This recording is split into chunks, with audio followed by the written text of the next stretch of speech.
पता नहीं किस जन्म की दुश्मनी निकाल रही है मेरी सास मुझसे। ऐसी छुई मुई बनकर बैठी रहती है जैसे मेरे आने से पहले 8-10 नौकर चाकर आगे पीछे फिरते रहते थे। थोड़ा बहुत हाथ पैर हिलाने से कौन सा शरीर घिस जाएगा इनका। सब कुछ मेरे भरोसे छोड़कर बैठ जाएंगे। बाहर से थक कर आओ और फिर घर में आते ही रसोई में लग जाओ। वंदना खींचते हुए अपना सारा गुस्सा रसोई में बर्तनों पर निकाल रही थी।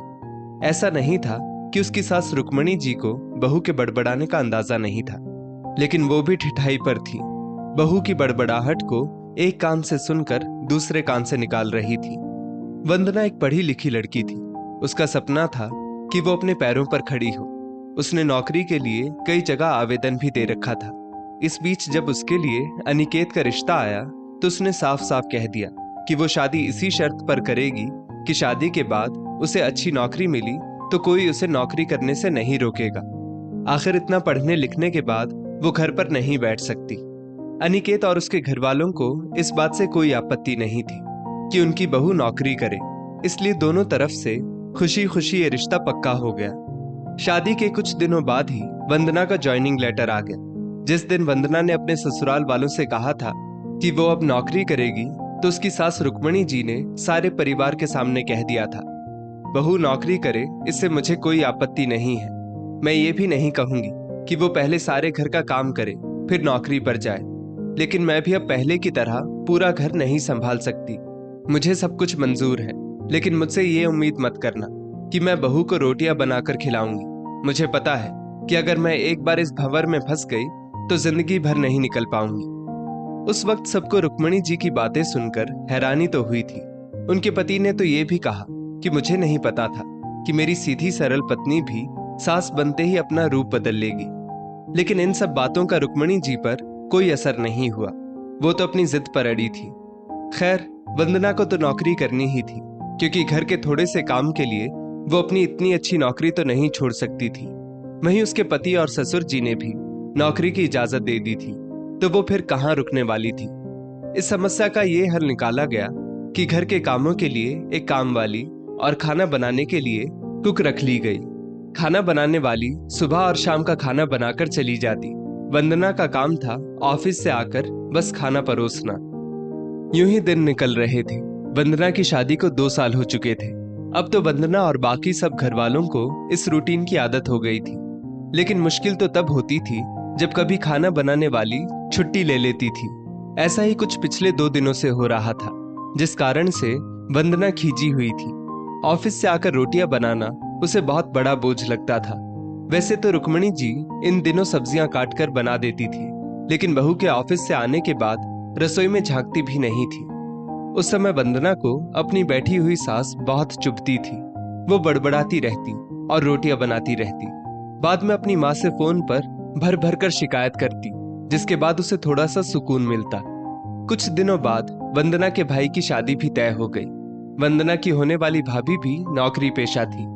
वंदना की माँ ने सगाई के वक्त ही खुश होते हुए गर्व से कह दिया, भाई मैं तो और सासों की तरह नहीं हूँ जो बहू के आने पर हाथ धरकर बैठ जाऊं। जब अभी तक पूरा घर संभाल रही थी तो आगे क्यों नहीं।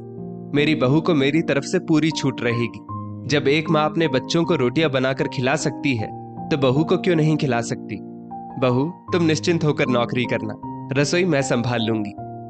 वंदना की माँ के उच्च विचार सुनकर उसकी होने वाली भाभी का पूरा परिवार और खुद वंदना भी गदगद हो गई। वाह माँ, आप कितने बड़े दिल की हैं। काश मेरी सास भी आपकी तरह होती, लेकिन मेरी किस्मत में ये सुख कहाँ। मेरी सास को तो बस हुक्म चलाना आता है। मुझे गर्व है कि मेरी माँ इतने खुले विचारों की है। अपनी चिड़चिड़ाहट निकालते हुए वंदना बोली। कुछ दिनों में ही वंदना के भाई की शादी हो गई और उसके कुछ दिनों बाद ही वंदना की भाभी ने अपनी नौकरी ज्वाइन कर ली। वंदना की माँ भी अपनी बहू को हथेलियों पर रखती थी। सुबह उसका नाश्ता, टिफिन, फिर रात का खाना भी तैयार रखती थी। अपने हाथों से परोसकर सबको खाना खिलाती थी। उनकी बहू भी मम्मी जी करती हुई अपनी पसंद नापसंद बताती रहती थी, जिसे वंदना की माँ बड़े चाव से पूरा करने में लगी रहती थी। खुशी खुशी दिन बीत रहे थे, लेकिन ये प्रक्रिया धीरे धीरे अब उदासीनता में बदल रही थी। वंदना की भाभी को अब कुछ भी ना करने की आदत पड़ गई थी।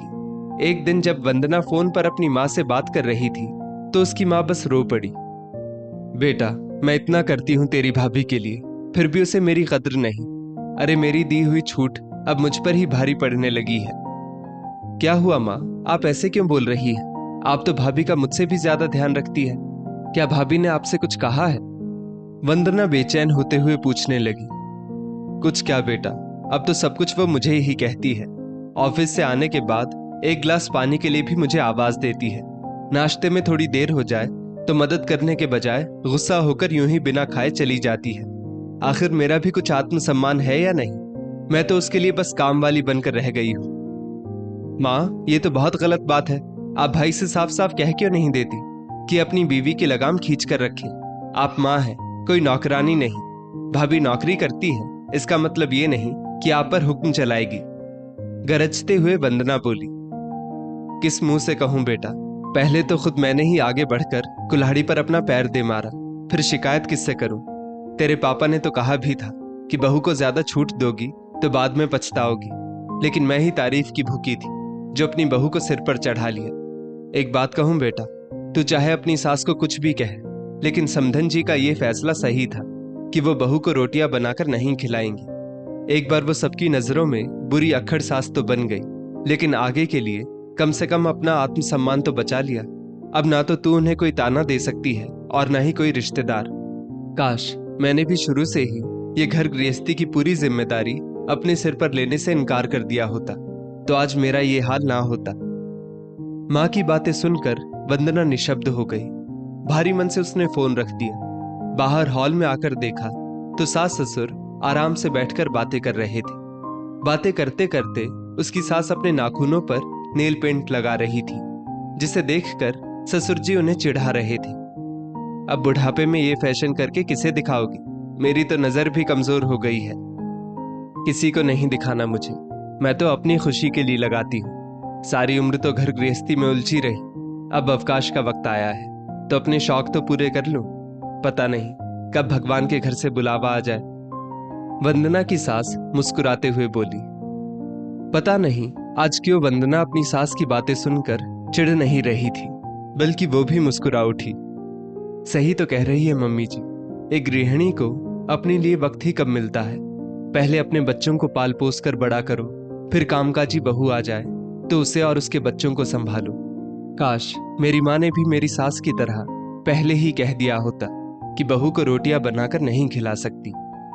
आज वंदना को अपनी सास मतलबी नहीं, बल्कि अपने आत्मसम्मान की रक्षा करने वाली एक सशक्त स्त्री नजर आ रही थी। वैसे देखा जाए तो आज के समय में हर लड़की अपने पैरों पर खड़ा होना चाहती है। ये सच में बहुत ही जिम्मेदारी का काम भी होता है, और ये जिम्मेदारी तब और बढ़ जाती है जब वो शादी करके अपने ससुराल आ जाती है। जिस तरह ससुराल वाले अपेक्षा रखते हैं कि बहू आने के बाद उनका सहयोग करेगी, वैसे ही एक बहू भी ससुराल वालों से सहयोग की उम्मीद रखती है। लेकिन अति हर चीज की बुरी होती है। मेरे ख्याल से ना तो किसी सास को वंदना की सास की तरह सभी जिम्मेदारियों से मुंह मोड़ना चाहिए, और ना ही वंदना की माँ की तरह सारी जिम्मेदारियां अपने सिर पर लेनी चाहिए। दोस्तों, इस स्टोरी को लेकर आपकी क्या राय है, नीचे कमेंट करके जरूर बताइएगा। और ऐसी ही और भी बेहतरीन वीडियोस के लिए हमारा पेज जरूर फॉलो करें। धन्यवाद।